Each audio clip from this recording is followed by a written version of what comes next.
Hi, we're Rosie and Charlie, and since November 2023, we've been living and working in Australia. So far, we've visited places like Sydney, Melbourne and Adelaide, as well as a handful of things in between. We are now 9 weeks into our 11-week road trip, travelling through Queensland and the Northern Territory all the way to South Australia. And today, we finally make it to one of the country's most iconic landmarks, Uluru.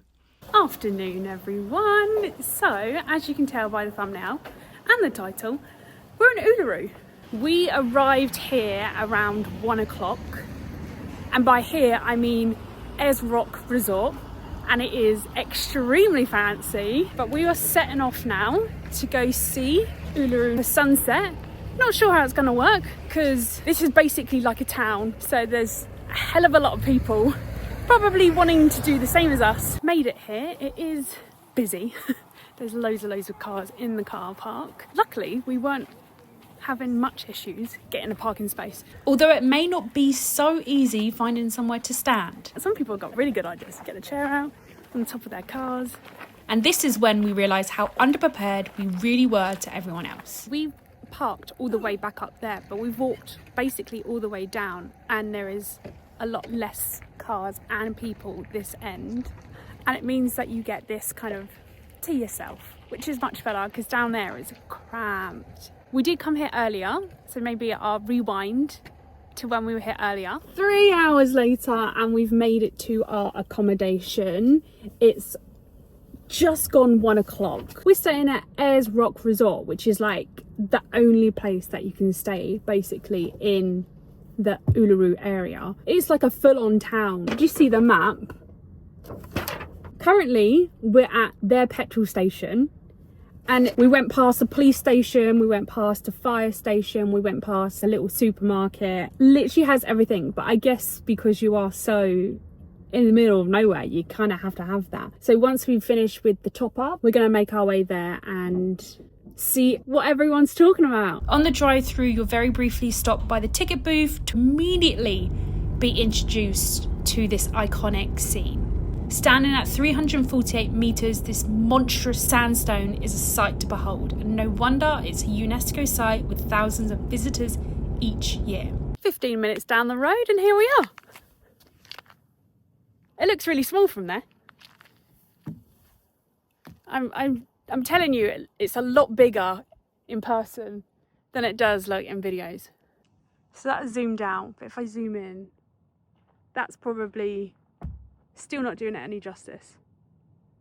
Look at all of those layers. Not too long later, and the show of colour began.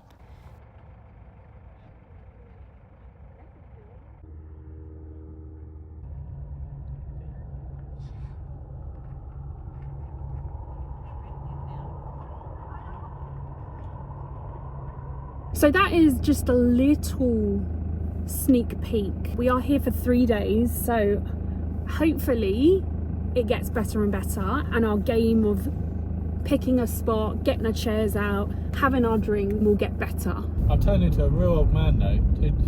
I want to move the car so I don't get stuck in traffic on the way out. I'm going to move the car actually. Anyway, we're going to be heading to one of the many restaurants and bars, and we're going to have a few drinks to end the evening, and then start early in the morning tomorrow. Morning everyone. Made it back to Uluru this morning for sunrise. We left about 7:15 and it is now 7:10.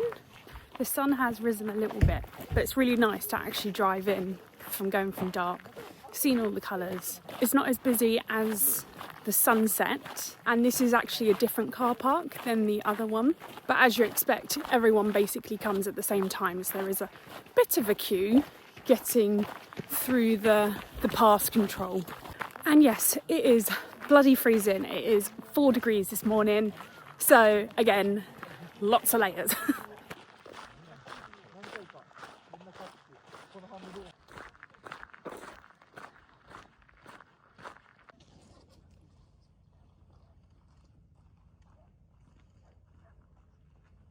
Okay, and that's Uluru with the sun rising. Very, very pretty. Here it's more of like a viewing platform type thing. So it means that a lot more people clump together. We went a bit further down where it isn't really anything. It's just more of a, you stand there and you take pictures. But the viewing platform was so busy. We saw it and we were like, no. And now the plan is to head back on ourselves, 12 minutes, to get to the Uluru base to do the 2 hour and a bit walk. Made it to the base, so it's 7:55, which is about 30 minutes after the sun has risen, and there is hardly anyone in the car park, which I'm surprised by. I thought that most people would come from where we just were to here, but maybe not. And then yeah, you've got the big fella in the background. Can you believe that people used to climb this? But I can't see anywhere that, oh, maybe we're not in the right place, but I can't see anywhere where you can actually climb it. But I'm sure it probably would have been amazing getting to the top and seeing the views from everywhere else. This part of the walk is a free guided tour, Mala walk. And I believe it in this time of year, so in the winter, it's at 10 a.m. I think the other half of the year is 8 or 9. And there's parts, I'm just baffled. There's so many parts that I didn't even know that Uluru had. Like, look at this. It's caved in. I just thought it was just a big rock. I didn't realise that it had, like, you know, contour. And you can actually see on Uluru where, when it is raining, the water flows down. Imagine seeing that. That would be incredible. Diverted off the base walk just to get to this gorge. It's only like 850 metres, but walking down here and you can see more where the rain has moved off it. Oh, and it's nice and quiet. You know me, if it's nice and quiet, I just love it. To be honest, we're not spiritual, we're not religious people, so we're not feeling what other people feel. But you can still appreciate it, you know, the impressive size, the structure, the colour, the landscape. There you go, that explains it. So it says that the black stain on the rock is algae growing along the path left by the water. And it says that when the rain does fall, the water hole fills up, frogs then come out to mate, and then the tadpoles have to quickly turn into frogs before the water dries up.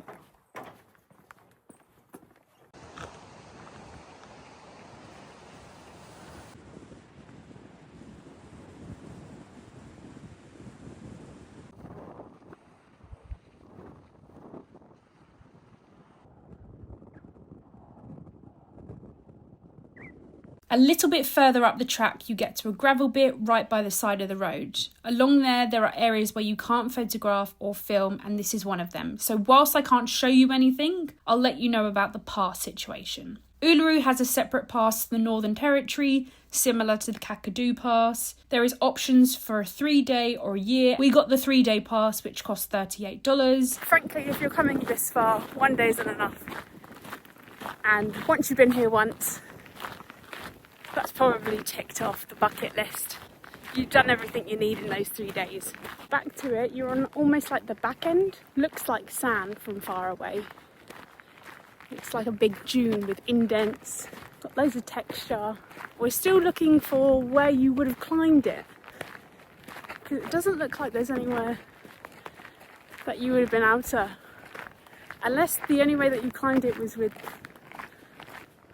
like, straps? I don't know.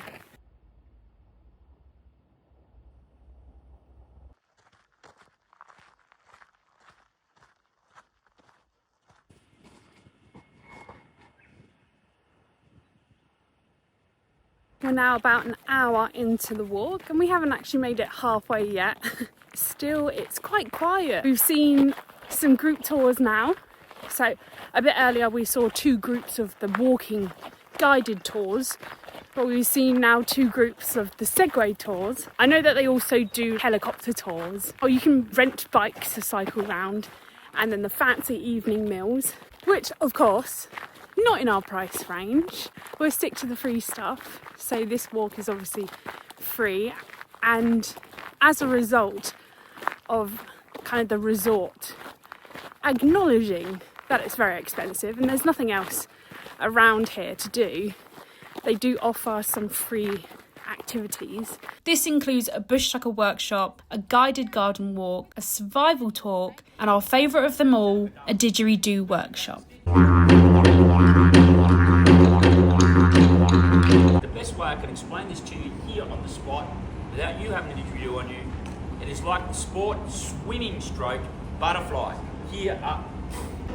Oh, bag's coming off, she means business. But the breathing is from here down to here.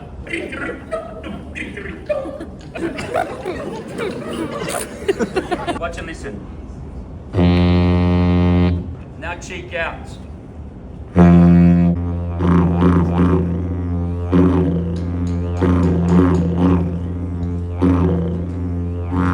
Maybe about 20 minutes from finishing, and you get to this part where you can actually probably touch it. I don't know if you're allowed to or not.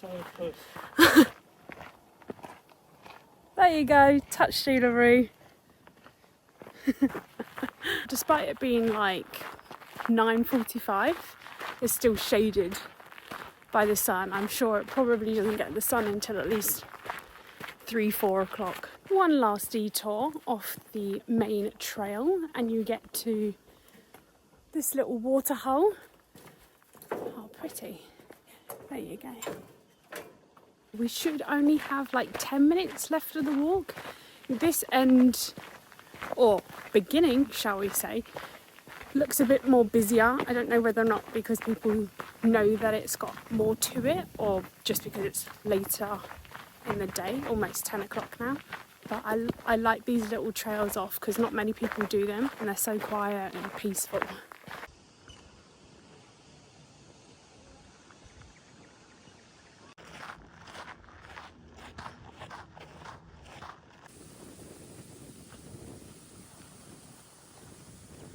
And finished. So I'll put all the stats like here. But I don't necessarily think you need to do the whole of the 2 hours 20 or 30. It's nice just to walk around just a little bit of it, but whilst you're here you might as well, like we did. And there are loads of seats along here and in some other areas, so if you don't feel like being cramped for sunset or sunrise, here's a good place. It's now 10:30 and it's really busy here. Majority of people at the moment are actually cyclists. They seem to come out a little bit later. But we're heading back now. We're just going to go to the cafe, or one of the cafes, and then see where the day takes us. Went to the cafe by us, but I think everyone had the same idea, and there was a very long queue. So Charlie decided that he was just going to go to IGA, the supermarket, get himself some iced coffee there. A lot easier, a lot cheaper. Bargains. 99%. But I didn't realise that there's like a post office, there's like a hair salon, there's loads of shops there. I mean, not joking when I say that this is literally a town in itself. So if you're wondering what we're doing about food, we're making our own. There are things like burgers and stuff like that. We done a shop before we came, so yeah. We've got dinner sorted, and we said, instead of having something here where we're not really feeling anything, we just have something really nice at the end of our trip. So today, fajitas. Unfortunately, the only place that you can actually cook your food is the campground. There's not much to it, but it's a lot cheaper. Charlie was disgusted yesterday because we went to the Outback Lodge and you pay for your meat and then you have to cook it. It was like, what? There's no point doing that. You can just go to the IGA and cook your own meat. Yeah, it wasn't cheap, was it? Yeah, not cheap. Not cheap whatsoever. So basically, if you're on any sort of budget, it's just going to be blown out. We don't usually stick to a budget, but you know, as soon as you're paying $305 for accommodation, your budget's way out of it. You've got to expect that. Yeah, it is one of these places where it's just like, You've got no other option. yeah, you have no other options, but also it is supposed to be one of these places where ideally you shouldn't be cooking your own food. You should be out having fancy meals and stuff like that. But if they're asking for $101 for a buffet, no. No chance. No chance. Better set up today. There you go. Chairs, drink. Uluru. And warm clothes. And warmer clothes, yeah. And time lapse. Got you covered.